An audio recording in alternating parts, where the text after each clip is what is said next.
dos estados financieros son el balance general y el estado de resultados.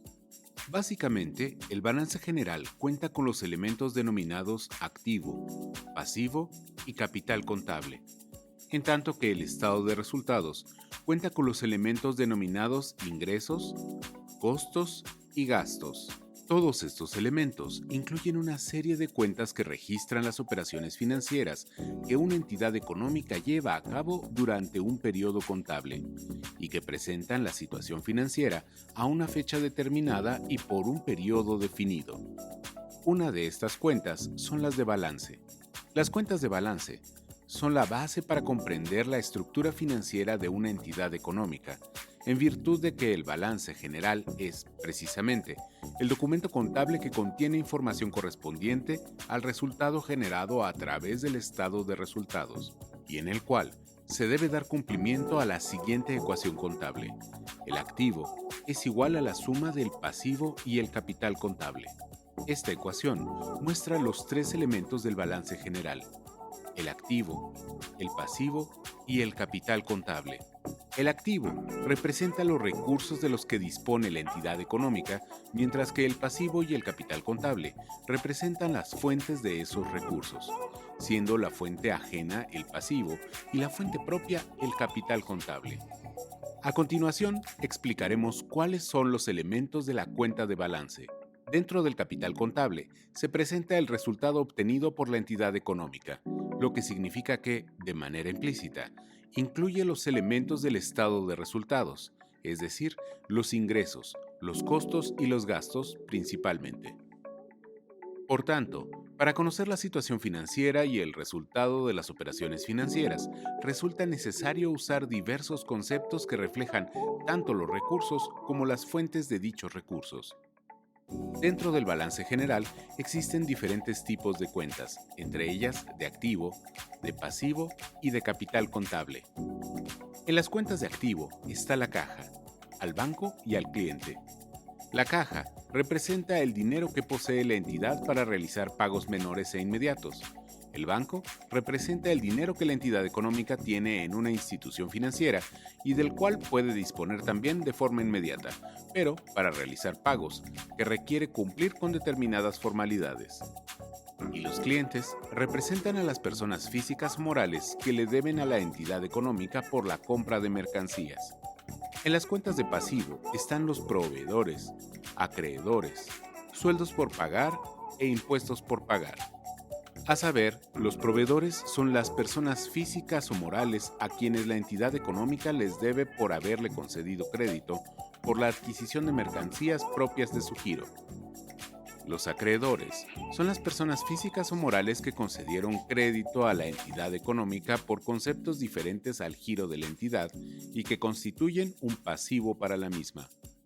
Los sueldos por pagar comprenden los sueldos, las comisiones y las remuneraciones en especie devengados a favor de trabajadores y trabajadoras y que no han sido pagados por la entidad económica.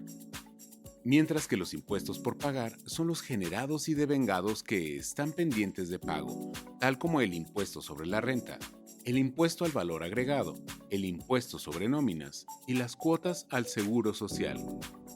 Ahora bien, en las cuentas de capital contable está el capital aportado o contribuido y el capital ganado. El capital aportado o contribuido representa la aportación de inversionistas para iniciar la operación de la entidad económica y se denomina capital social. Por su parte, el capital ganado es el resultado que se obtiene del estado de resultados. Puede ser una utilidad o una pérdida del ejercicio. Cabe resaltar que, cuando la entidad económica obtiene una utilidad, debe separar el 5% de la misma para conformar la reserva legal y poder realizar otro tipo de reservas estatutarias. Ya que identificamos los elementos de las cuentas de balance, es momento de que veamos su clasificación. El elemento activo se clasifica en circulante, cuando incluye cuentas en efectivo o están próximas a convertirse en él, y no circulante, cuando incluye cuentas que representan recursos cuya finalidad es su utilización. El elemento pasivo se clasifica en a corto plazo, cuando tiene cuentas que presentan deudas y obligaciones cuyo vencimiento es hasta a un año, y a largo plazo, cuando incluye información de deudas y obligaciones cuyo vencimiento es superior a un año. Finalmente, el elemento capital contable se clasifica en contribuido o aportado, cuando incluye las aportaciones de los inversionistas, y en ganado, cuando se trata del resultado obtenido por la entidad económica durante un periodo contable y que se obtiene del estado de resultados. Los ingresos que obtiene la entidad económica provienen de la venta de sus mercancías, así como de los productos financieros que recibe, ya sea por el cobro de intereses, la utilidad cambiaria o las comisiones cobradas, y de otros ingresos tales como dividendos cobrados, donativos cobrados, rentas cobradas o utilidades por ventas de activos fijos. Los costos constituyen la compra de mercancías, los gastos de compras y las cuentas relacionadas con las compras, como las rebajas y las devoluciones sobre las compras. Los gastos pueden ser clasificados como gastos de operación o gastos generales y gastos financieros. Entre los gastos de operación están los pagos por energía eléctrica, honorarios, sueldos y comisiones, mientras que entre los gastos financieros están los pagos de intereses, comisiones, donativos y rentas, así como la pérdida cambiaria. En esta imagen podemos notar que dentro del estado de resultados, las cuentas se clasifican en operaciones continuas, desde las ventas hasta la utilidad o pérdida, y en operaciones discontinuas, que incluye operaciones financieras que se derivan cuando la entidad económica participa accionariamente en otras entidades. De ahí que el concepto con el que finaliza se denomina resultado integral, es decir, al tener inversiones permanentes en otras entidades, la entidad económica debe incluir su participación en el otro resultado integral de las asociadas, subsidiarias y/o en negocios conjuntos, que se evalúen con el método de participación.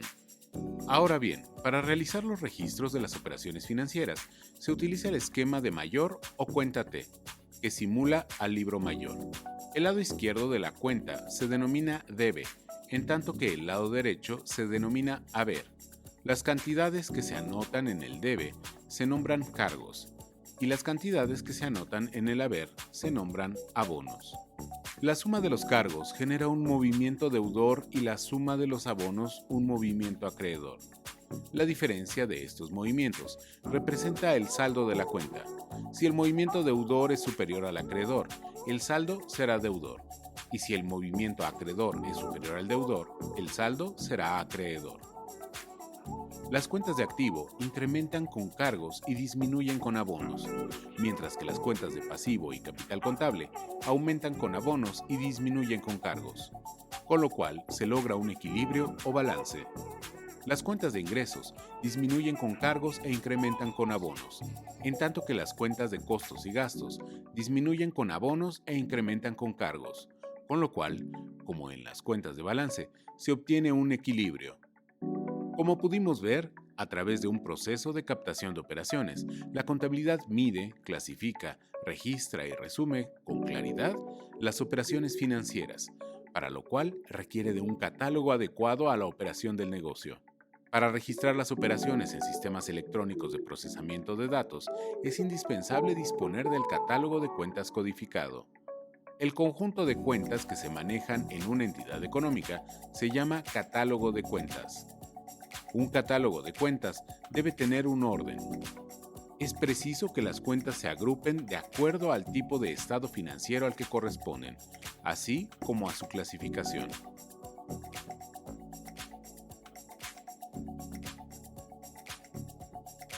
Esta fue una producción del Espacio de Formación Multimodal EWAEM.